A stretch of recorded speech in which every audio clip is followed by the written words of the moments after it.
ओम शांति। आइए सुनते हैं आज 3 तारीख संडे की अव्यक्त रिवाइज मुरली 18 जनवरी 2010 की।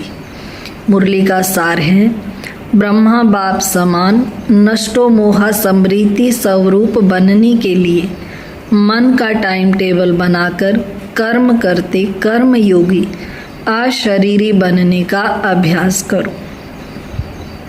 आज चारों ओर के बच्चों में विशेष स्नेह समाया हुआ है। बाबा ने कहा, आज के दिन को कहते ही हैं स्मृति दिवस। बाप दादा ने अमृत वेले से चारों ओर देखा, चाहे देश में चाहे विदेश में सभी बच्चों के दिल में बाप के स्नेह की तस्वीर दिखाई दी और बाप के दिल में भी हर एक बच्चे के स्नेह की तस्वीर समाई हुई थी। आज के दिन को विशेष स्नेह का स्मृति का दिवस कहते हो। बाप दादा ने अमृत वेले से भी पहले बच्चों के तरफ से अनेक स्नेह के मोतियों की मालाएं देखी।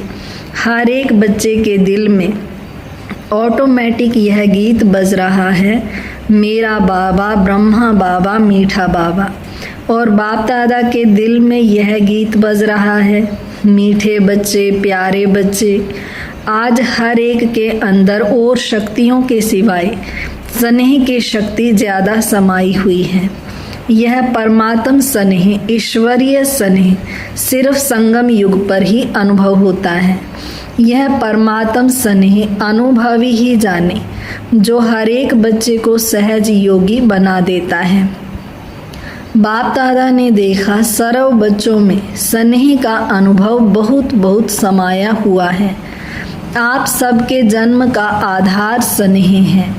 ऐसा कोई भी बच्चा नहीं दिखाई देता और शक्तियाँ कम भी हों, लेकिन बाप का स्नेह या निमित्त बनी हुई विशेष आत्माओं के स्नेह का अनुभव मेजॉरिटी सभी के दिल में चेहरे में दिखाई देता है। अभी आप सबको आज विशेष यहाँ तक किसने पहुँचाया? किस विमान में आए, ट्रेन में आए या विमान में आए, सबकी सूरत में स्नेह समाया हुआ है। तो स्नेह के प्लेन से पहुंच गए ना। कुछ भी करना पड़ा, लेकिन स्नेह के प्लेन में सभी पहुंच गए हो।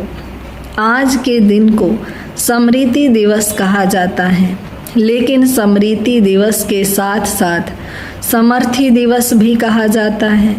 आज के दिन को ताजपोशी का दिन भी कहा जाता है, क्योंकि आज के दिन बाप दादा ने विशेष ब्रह्मा बाप ने निमित्त बने हुए महावीर बच्चों को विश्व सेवा का ताज पहनाया। ब्रह्मा बाप खुद अननोन होते हुए और बच्चों को विश्व सेवा के स्मृति का तिलक दिया। बच्चों को करणहार बनाया और स्वयं करावनहार बने। अपने समान फरिश्ते रूप का वरदान देकर लाइट का ताज पहनाया और बाप दादा ने जो ताज तिलक का वरदान दिया, उसी प्रमाण बच्चों का कर्तव्य देख खुश हैं। बच्चों ने सेवा का वरदान कार्य में लाया, यह देख बाप दादा खुश हैं। अभी तक जो पार्ट बजाया है और आगे भी बजाना है, उसकी पदम गुणा ब्रह्मा बाप विशेष मुबारक दे रहे हैं। वह बच्चे वहाँ विदेश में भी चक्कर लगाया तो क्या देखा, हर बच्चा स्नेह में समाया हुआ है। तो बाप द्वारा समर्थियाँ मिली हैं, क्योंकि यह दिन विशेष स्नेह से समर्थियों का वरदान प्राप्त करने का दिन है। बाप दादा ने देखा कोई कोई बच्चे बहुत अच्छे याद की लगन में सेवा में लगे हुए हैं। अमृत वेला बहुत अच्छी रीति से अनुभव करते हैं, अशरीरीपन का भी अनुभव करते हैं। लेकिन जब कर्म योगी बनने का समय आता है, तो दोनों काम, योगी का भी और कर्म का भी, दोनों काम इकट्ठा करने में फर्क पड़ जाता है। पुरुषार्थ करते हैं कि कर्म और योग का बैलेंस हो, लेकिन जैसे अमृत वेले शक्तिशाली अवस्था का अनुभव करते हैं, वैसे कर्म में फर्क पड़ जाता है। मेहनत करनी पड़ती है और बाप दादा ने सभी बच्चों को कह दिया है कि विश्व का विनाश अचानक होना है। अगर सारा दिन अटेंशन के बजाय किसी भी धारणा की कमी होने के कारण कर्मयोगी की स्टेज में फर्क आता है तो विश्व के विनाश की डेट तो बाप दादा अनाउंस नहीं करेंगे, लेकिन अपना जीवन काल समाप्त कब होना है यह मालूम है? कोई को मालूम है कि मेरा मृत्यु फलानी डेट पर होना है मालूम? वह हाथ उठाओ। अचानक कुछ भी हो सकता है, कोई प्रकृति का कारण बनता है तो कितने का मृत्यु साथ में हो जाता है।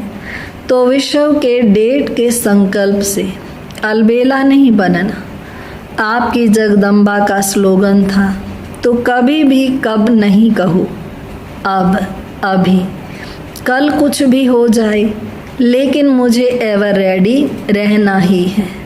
तो इतनी तैयारी सबके अटेंशन में है। अपना कर्मों का हिसाब चुकतू किया है।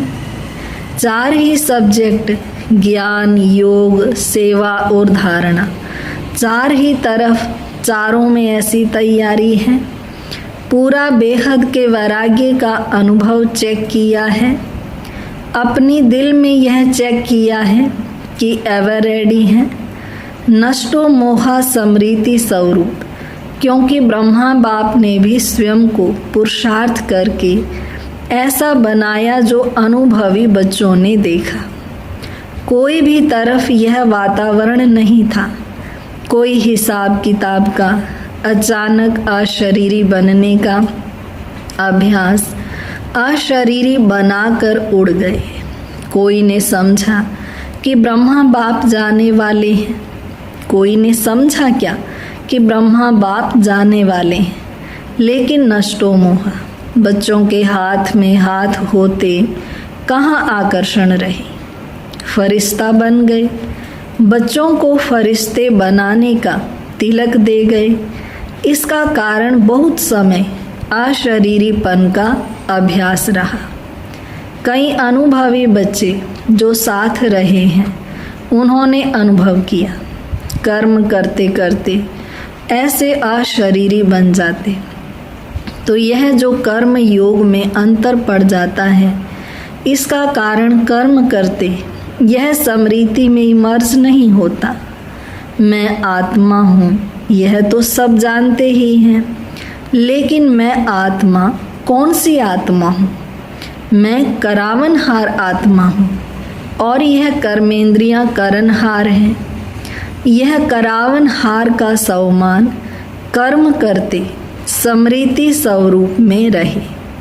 चाहे कर्मेंद्रियों से कर्म कराना है, लेकिन मैं करावनहार हूँ, मालिक हूँ। इस सीट पर अगर सेट है तो कोई भी कर्मेंद्रिय ऑर्डर में रहेगी। बिना सीट पर सेट होते कोई किसका नहीं मानता। तो करावनहार आत्मा हूँ, यह कर्मेंद्रियाँ करनहार है, करावनहार नहीं है।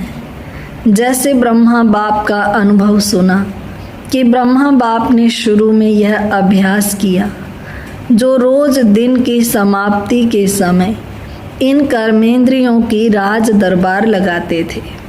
पुराने बच्चों ने वह डायरी देखी होगी, तो रोज दरबार लगाते थे और करावनहार मालिक बन हर कर्मेंद्रियों का समाचार लेते थे, देते थे। इतना अटेंशन शुरू में ही ब्रह्मा बाप ने भी दिया, तो आपको भी करावनहार मालिक समझ कर्मेंद्रियों से कर्म करवाना है, क्योंकि आत्मा राजा है, यह कर्मेंद्रियां साथी हैं।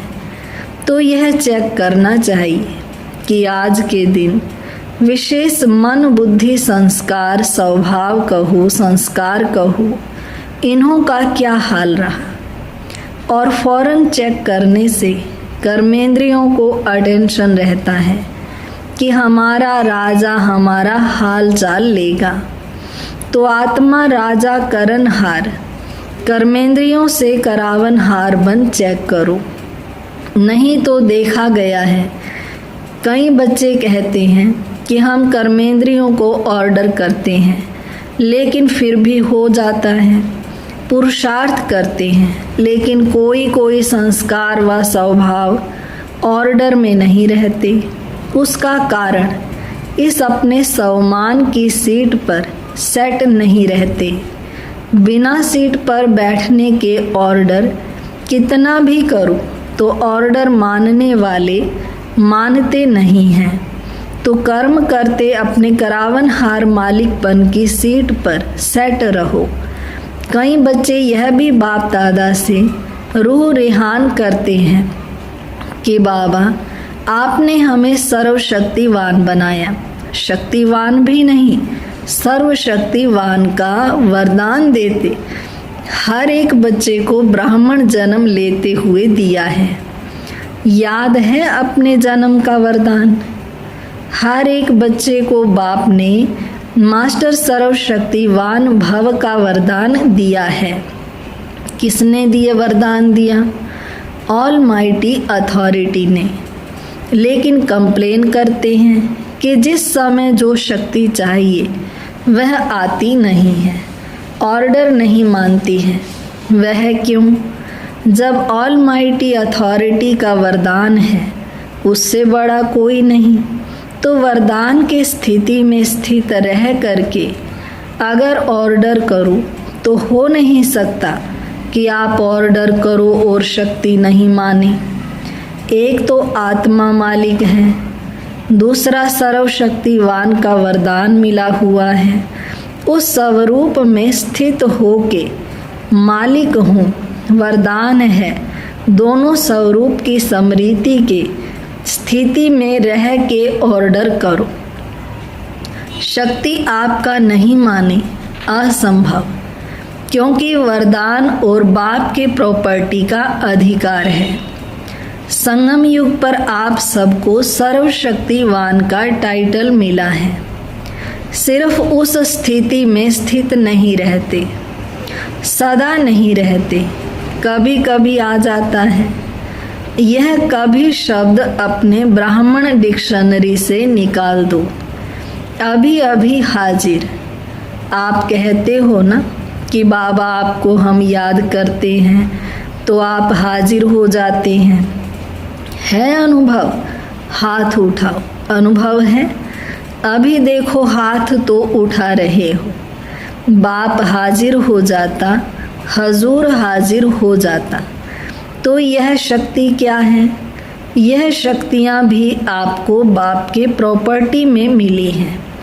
तो मालिक बन के ऑर्डर करो।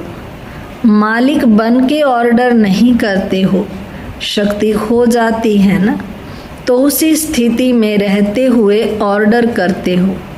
तो मालिक ही नहीं है, फिर ऑर्डर क्यों माने? बाप दादा अभी क्या चाहते हैं पता है ना?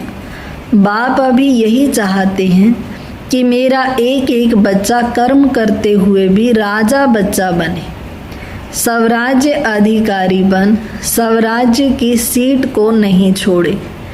तो राजा सारा दिन राजा ही होता है ना कि कभी राजा होता है कभी नहीं। तख्त पर बैठना या नहीं बैठना वो अलग बात है, लेकिन घर में रहते मैं राजा हूँ यह तो नहीं भूलता। तो कर्म योगी और अमृत वेले के यथार्थ योग शक्तिशाली स्थिति, उसमें फर्क नहीं पड़ना चाहिए। डबल काम है। लेकिन आप कौन हो? आप तो विश्व के परिवर्तक हो, विश्व कल्याणकारी हो। इसलिए बाप यही चाहते हैं कि चलते फिरते राजापन नहीं भूलो, सीट को नहीं छोड़ो। बिना सीट के कोई ऑर्डर नहीं मानता। आजकल देखो सीट के पीछे कितना कुछ करते हैं, अपना हक लेने के लिए कितना प्रयत्न करते। अपना हक कोई छोड़ने नहीं चाहता। तो आप अपना परमात्म हक मैं कौन, हर समय जो काम करते हो तो काम करते भी अपने मन का टाइम टेबल बना के रखो। यह काम करते हुए मन का सम्मान क्या रहेगा? आज के दिन कौन सा लक्ष्य रखूँगा? हर काम के टाइम जो भी अपने सम्मान की लिस्ट है, भले भिन्न भिन्न टाइम टेबल बनाओ। जैसे स्थूल कर्म का टाइम टेबल फिक्स करते हो, वैसे मन का टाइम टेबल फिक्स करो। मालूम तो है इस समय यह करना है, यह काम करना है, उसके साथ सम्मान कौन सा रखना है, मालिकपन का अधिकार किस सम्मान के रूप में रखना है। यह मन का टाइम टेबल बनाओ। टाइम टेबल बनाने आता है ना? माताओं को आता है। माताएं अपना आपे ही प्रोग्राम बनाओ। अच्छा खाना बनाना आता है, उस समय कौन सा सम्मान अपनी बुद्धि में इमर्ज रखना है। बहुत माला है सम्मान की, इतनी बड़ी माला है जो सम्मान गिनती करते जाओ और माला में समा जाओ। तो अभी बहुत काल का अभ्यास चाहिए। कोई बच्चे कहते हैं अभी तक तो विनाश का कुछ दिखाई नहीं देता है, अभी तो डेट फिक्स नहीं है, कर लेंगे हो जाएगा। यह अलबेलापन है। संदेश देने में भी विश्व कल्याणकारी है। तो कई बच्चे समझते हैं अभी समय पड़ा है, आगे चल के संदेश दे देंगे, लेकिन नहीं। जिनको पीछे संदेश देंगे वह भी आपको उलाहना देंगे। क्या उलाहना देंगे? आपने पहले क्यों नहीं बताया? तो हम भी कुछ कर लेते थे, अभी आपने लास्ट में बताया। तो हम तो सिर्फ पहचान कर अहो प्रभु तेरी लीला अपार है यही कह सकेंगे। पद तो पा नहीं सकेंगे। क्यों? बहुत समय का भी सहयोग चाहिए। आप सभी वारिस बैठे हो ना, जो अपने को समझते हैं हम वारिस हैं, वह हाथ उठाओ। वारिस हैं? अच्छा वारिस है तो अपना आपको फुल वर्षा पाना है या थोड़ा? सभी कहेंगे फुल वर्षा पाना है। तो फुल वर्षा है 21 जन्म पूरे। आदि से अंत तक रॉयल प्रजा नहीं, रॉयल फैमिली में आना, सतयुग में राज्य फैमिली में आना। तख्त पर तो भले एक ही बैठेंगे ना, युगल बैठेंगे, लेकिन वहाँ की सभा जब भी लगती है तो रॉयल फैमिली के विशेष निमित्त आत्माएं वह ताजधारी बन के बैठते हैं, बिना ताज के नहीं बैठते हैं।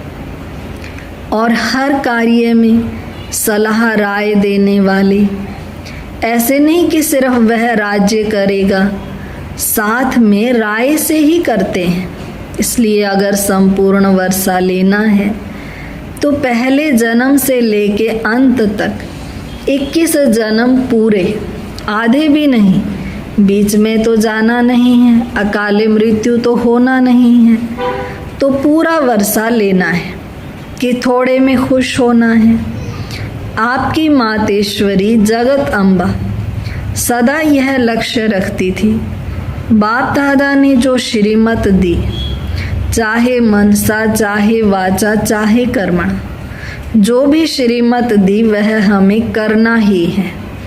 ऐसे पूरा वर्षा लेने वाले यही लक्ष्य बुद्धि में रखो कि अचानक, एवर रेडी और बहुत समय, तीनों ही शब्द साथ में रखो। इसलिए बाप दादा सभी आशाओं के दीपक बच्चों प्रति यही वरदान है कि सदा यह तीनों ही शब्द याद रखकर सभी आशाओं के दीपक बनने का प्रत्यक्ष सबूत दिखाओ। अच्छा, फॉरेन वाले भी मनसा सेवा से सहयोगी हैं ना। बाप दादा ने देखा कि वृद्धि सब धर्मों में हो रही है। एक धर्म नहीं, सिर्फ हिंदू नहीं, लेकिन मुस्लिम, बुद्धिस्ट, क्रिश्चियन सब धर्म धीरे धीरे आध्यात्मिकता में रुचि ले रहे हैं। पहले देखो ब्रह्मा कुमारियों का नाम सुन के डरते थे, विनाश विनाश क्या कहती हैं, और अभी क्या कहते हैं? अभी कहते हैं बताओ विनाश कब होगा, कैसे होगा और हम क्या करें। इसलिए होना तो है ही, यह तो गारंटी है। आप सबको गारंटी है ना, चाहे विदेश वाले चाहे भारत वाले, गारंटी है ना। बाप दादा ने सिर्फ जो इशारा दिया है कि पुरुषार्थ को तीव्र करो, पुरुषार्थ नहीं, पुरुषार्थ का समय गया, अभी तीव्र पुरुषार्थ का समय है। और कभी कभी पर नहीं ठहरो, अभी अभी करना है, अभी बनना है तो होना ही है। अच्छा, चारों ओर के तीव्र पुरुषार्थी सदा उमंग उत्साह से कदम आगे बढ़ाने वाले बच्चों को बाप दादा स्मृति दिवस की याद प्यार दे रहे हैं। बाप दादा के दिल में हर एक बच्चा समाया हुआ है और हर बच्चे के दिल में बाप समाया है, बाप के दिल में बच्चा समाया है। तो मुबारक हो, मुबारक हो, और मुबारक के साथ नमस्ते भी हो। अच्छा, मीठे मीठे सिक्के लधे बच्चों प्रति माता पिता बाप दादा का याद प्यार और गुड मॉर्निंग। रूहानी बाप की रूहानी बच्चों को नमस्ते।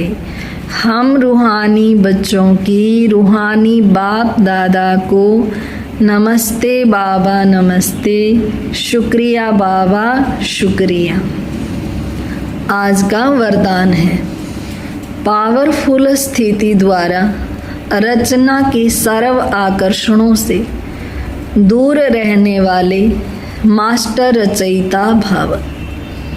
पावरफुल स्थिति द्वारा रचना की सर्व आकर्षणों से दूर रहने वाले मास्टर रचयिता भाव। जब मास्टर रचयिता मास्टर नॉलेजफुल की पावरफुल स्थिति व नशे में स्थित रहेंगे, तब रचना की सर्व आकर्षणों से परे रह सकेंगे। क्योंकि अभी रचना और भी भिन्न भिन्न रंग ढंग रूप रचेगी, इसलिए अभी बचपन की भूलें, अलबेलेपन की भूलें, आलस्य की भूलें, बेपरवाही की भूलें जो रही हुई हैं, उन्हें भूलकर अपने पावरफुल शक्ति स्वरूप, शस्त्रधारी स्वरूप, सदा जागती ज्योत स्वरूप को प्रत्यक्ष करो, तब कहेंगे मास्टर रचयिता। स्लोगन है, मन की स्थिति में ऐसा हार्ड बनो जो कोई भी परिस्थिति उसे पिघला न सके। मन की स्थिति में ऐसा हार्ड बनो जो कोई भी परिस्थिति उसे पिघला न दे। अव्यक्त इशारा, सदा अचल अडोल एक रस स्थिति का अनुभव करो। सदा अचल अडोल एक रस स्थिति का अनुभव करो। किसी भी वातावरण में, वायुमंडल में रहो, लेकिन स्थिति सदा अचल अडोल एक रस हो। कभी निमित्त बने हुए कोई राय देते हैं, उनमें कंफ्यूज नहीं होना, क्योंकि जो निमित्त बने हैं वह अनुभवी हो चुके हैं।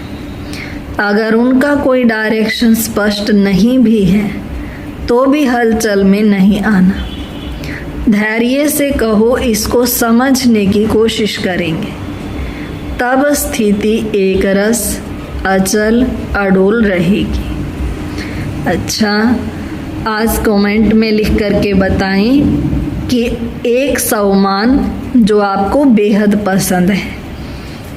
अच्छा, ओम शांति। आइए अब 3 मिनट शिव बाबा की याद में बैठते हैं।